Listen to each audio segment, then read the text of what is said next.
Give me a second. Settle it. You forgot how to ride a bike? Good.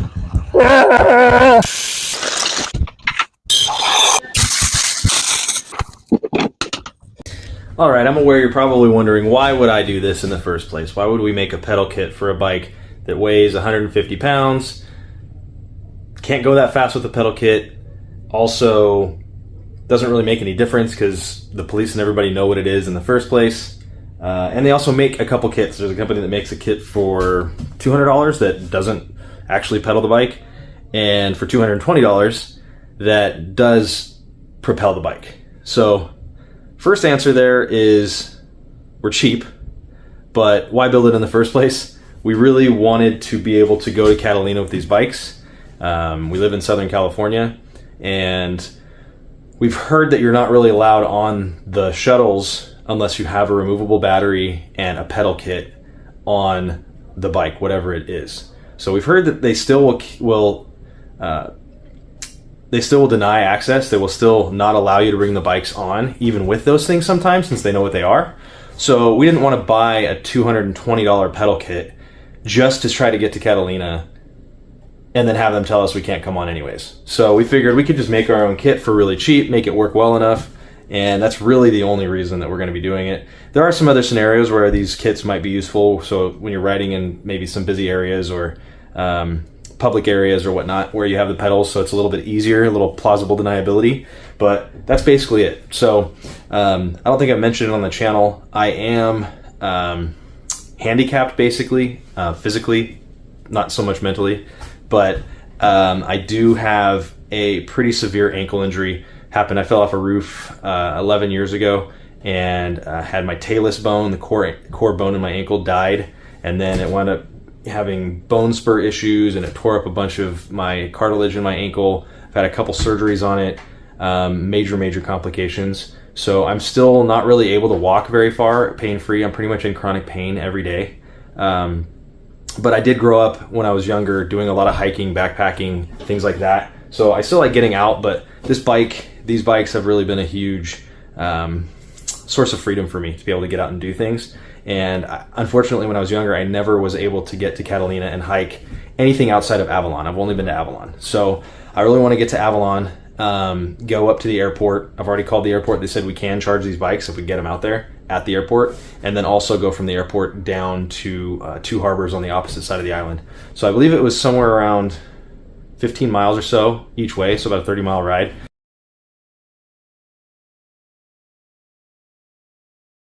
But we can charge, we'll just bring our chargers and a couple tools. So basically the overall cost, I'm guessing, is probably around $40 for what we built here. And it's a super quick release system. So you'll see in the video that we can basically pedal the bike up to the shuttle, pedal it off the shuttle, or walk it, and then we can convert it over into electric. So it only works, either it's pedaling or it's electric powered.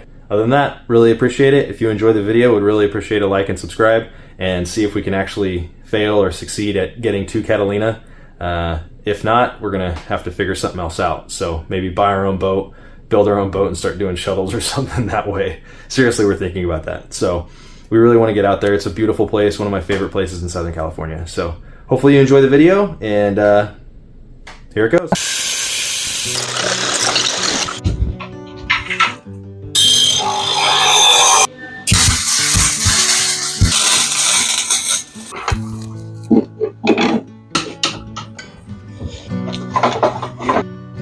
What we're going to do is we're going to cut this bar in half and then use a tube over it that fits. It's the same inner diameter as the outer diameter of this. That way we can just put 2 holes on each side. So we're going to have this in half. We're going to have a hole on each side of this with pins that we can just easily pull so that the pedals will come on. Because also these pedals, once we put the pedals onto the ends of these, they're basically pressed and you got to like hammer them back off. But for now, we're just going to keep these permanently on there, and then we're just going to pull the 2 halves apart with pins to make it work and to make sure that they're straight. So we're going to cut this tube to be really snug in there. That way we don't have any play, and that way it also will give extra support, even though we still have the cross support bracket there. That's going to provide a little bit more rigidity in between.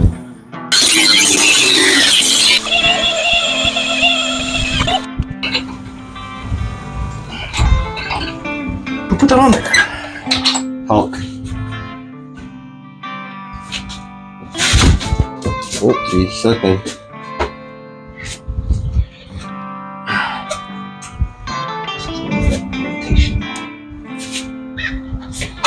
Goes.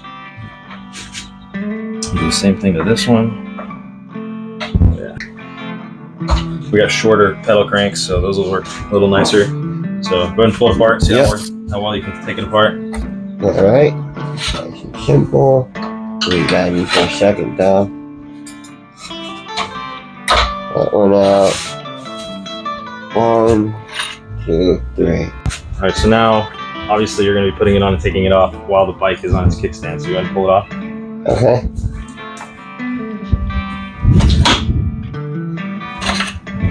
Pull the other pin. Yeah. Give me a second. That's it. It's removed. We got all of our pieces here. 2 pieces, pins, tube. This one's our left pedal. So we'll slide this one in first.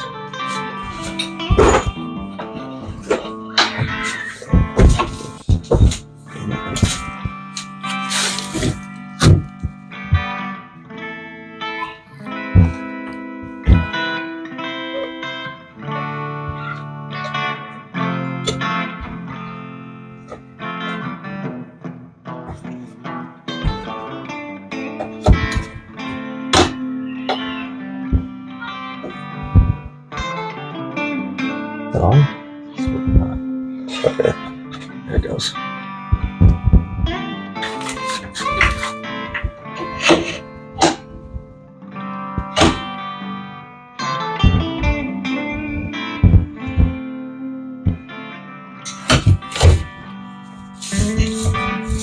The pedals are lined up. It should be where we need it.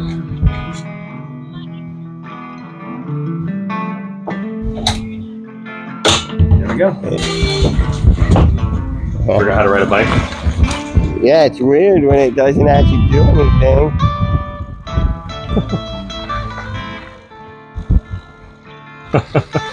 I got this. I'm going. That'll pass. It doesn't quite work perfectly because our engineering and our machine work isn't quite exact, so the welds that we had are not perfectly straight, so I think that'll work itself out as we ride it a little bit, but yeah. As far as we're concerned, I think that's a faux pedal kit for really cheap. Looking at the design and looking at our parts, we figured out there's a much easier way to do this that doesn't require welding, and it should make it pedal smoother, and it's fewer moving parts. It's basically just drilling and then grinding. We're gonna basically just keep this cleaner, better steel, what is it, a stainless steel rod. Yeah. 16 millimeter rod instead of the 5/8. It's like 5/8 is 15.9 millimeters. So the other rod's a tiny bit smaller. But what we're gonna do is, we just figured we'd just grind the square for the pedals onto this so that we don't have any pins to worry about, any holes to drill, any welding to do. And I think that's gonna be much simpler and easier and cleaner. So all we're gonna have is basically one pedal is just gonna stay permanently attached on one side. The other one is gonna be easily removed. So we're gonna make sure that it's ground down a little bit less tight than the other one. And we're just gonna drill a hole in the middle and tap our own hole so that we can just unscrew one screw and the whole thing will just slide apart and you're done. So instead of trying to get under the bike and deal with those pins. So I think that's gonna work a lot better.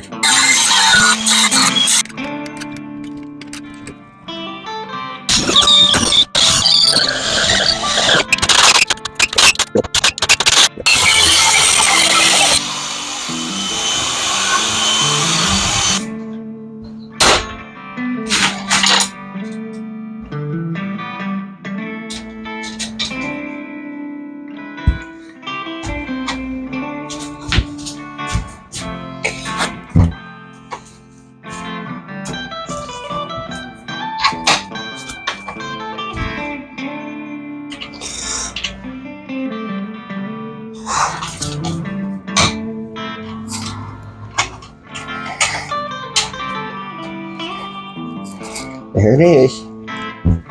Locked out. Perfect.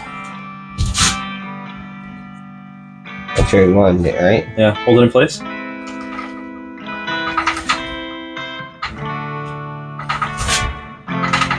Alright.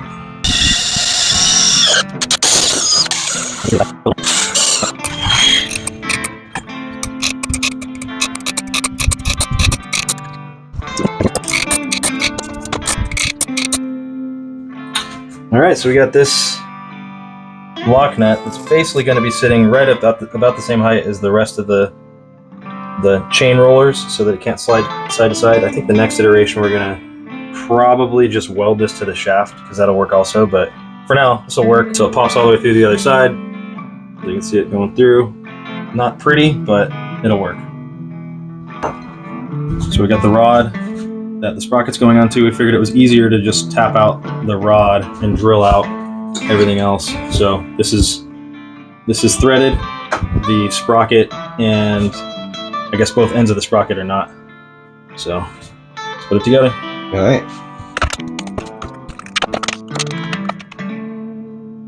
So if it starts fighting you, then you know that we're on the wrong side because there's one way that this has to go because our holes aren't drilled straight.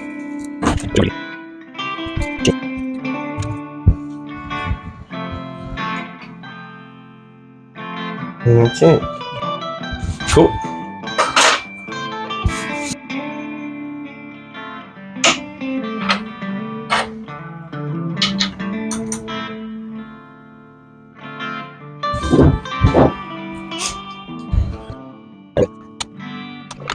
Right. Wrapped up this chain.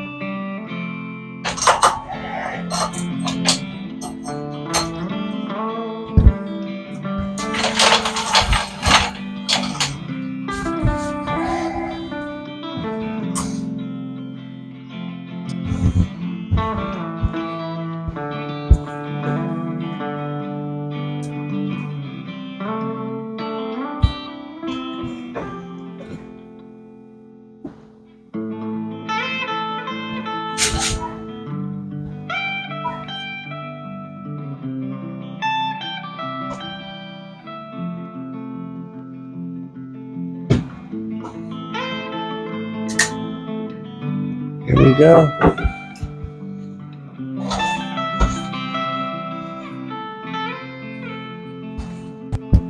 All right, let's see how this goes.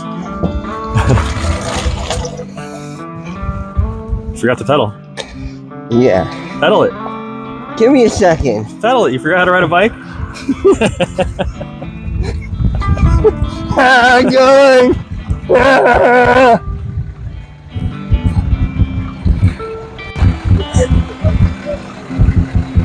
What's your top speed? I don't know.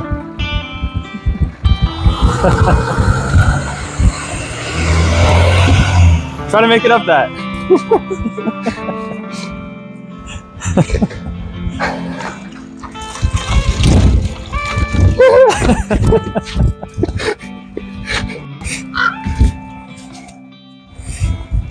All right. Oh, that is Come bizarre. on. Let's see it. Go, man, go. I'm gonna do a wheelie.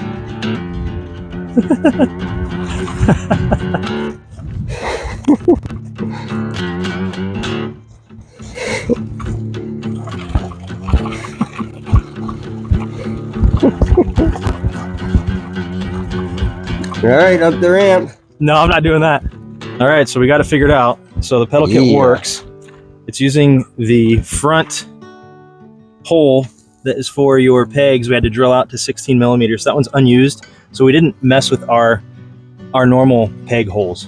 So the other thing is, because the way the sprocket is running lower, then this is the normal axle position or the normal sprocket position that goes in line with the swing arm. So because it's lower here, if the swing arm were to compress, if the suspension would compress, it would pull or loosen. When you're unloading the suspension, it would loosen the chain. So instead of doing a derailleur, what we did is we did a quick connect lockout, suspension lockout. And we made sure that it's locked out right in the same position so that the chain is the same tension. We don't have to do anything other than just remove the one master link. We don't have to do anything other than just pulling the chain off and putting it back on in the same tension that it was. So it's basically the same distance, the same length as the upper, but it's locked out because the pivot angle is off. So you can see our lockout here. I'm a little out of breath because I just was pedaling this thing. It's pretty hilarious. Yeah. So you can see we use these wing nuts. So they're quick release there. There's a wing nut there, a wing nut here. And we might do 2 of them just to make it stronger, but for now, that works pretty well. All right, so we've got 2 different modes basically. It's either in battery motor mode or it's in pedal mode. So right now, we've got it running normal. The pedal kit's still on there, which we can remove that, but the kickstand's in the way obviously, but that is currently functioning. So now let's convert it over to pedal mode.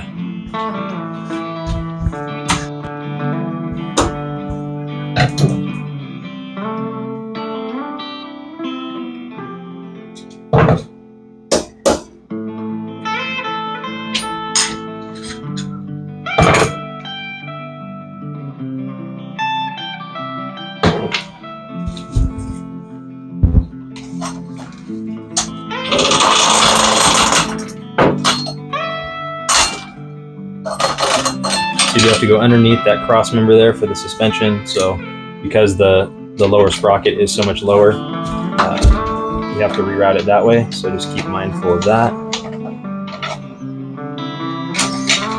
And also with the kickstand down, you can't spin the pedals.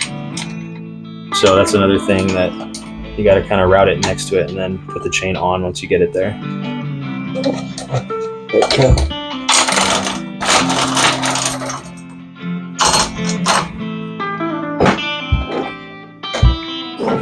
Go.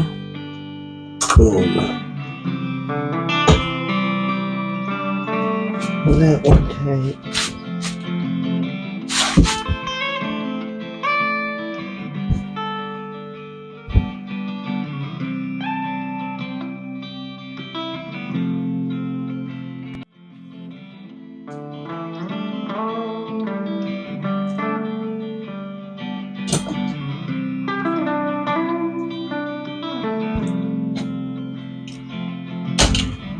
Don't poke yourself.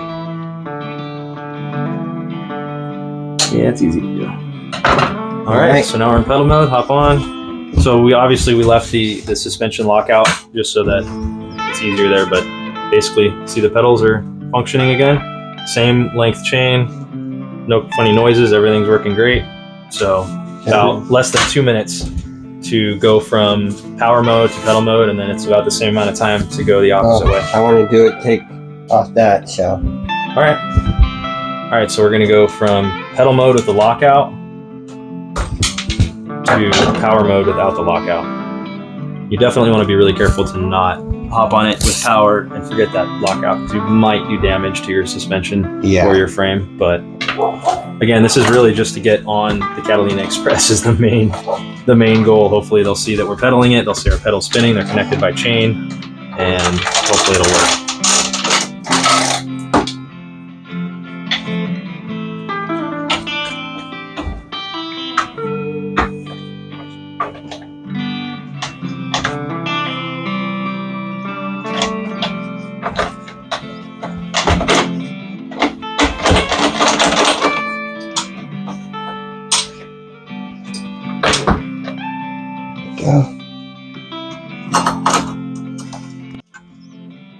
So again, if you just keep it on the back sprocket there when you're putting it on, it takes all the tension off, makes it a lot easier to get everything back together. It's a good trick with motorcycles also. Yep. All right. Which this basically is.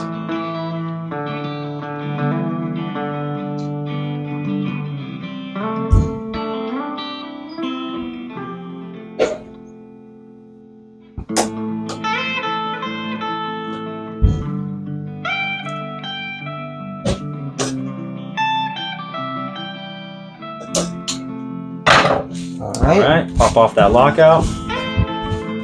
It's just 2 wing nuts. It does require a little bit of pressure on the suspension because it is under a little bit of load.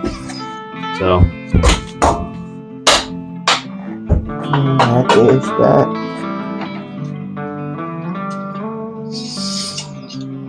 It's probably got 20 pounds, 30 pounds of pressure just to get the position in the right spot.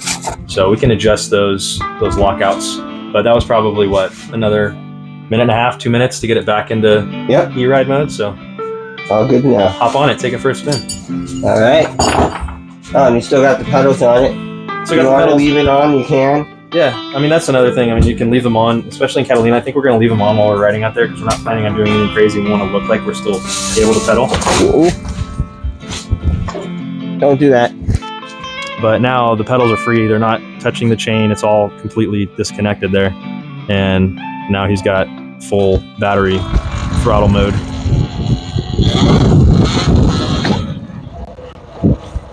See how it goes. Okay.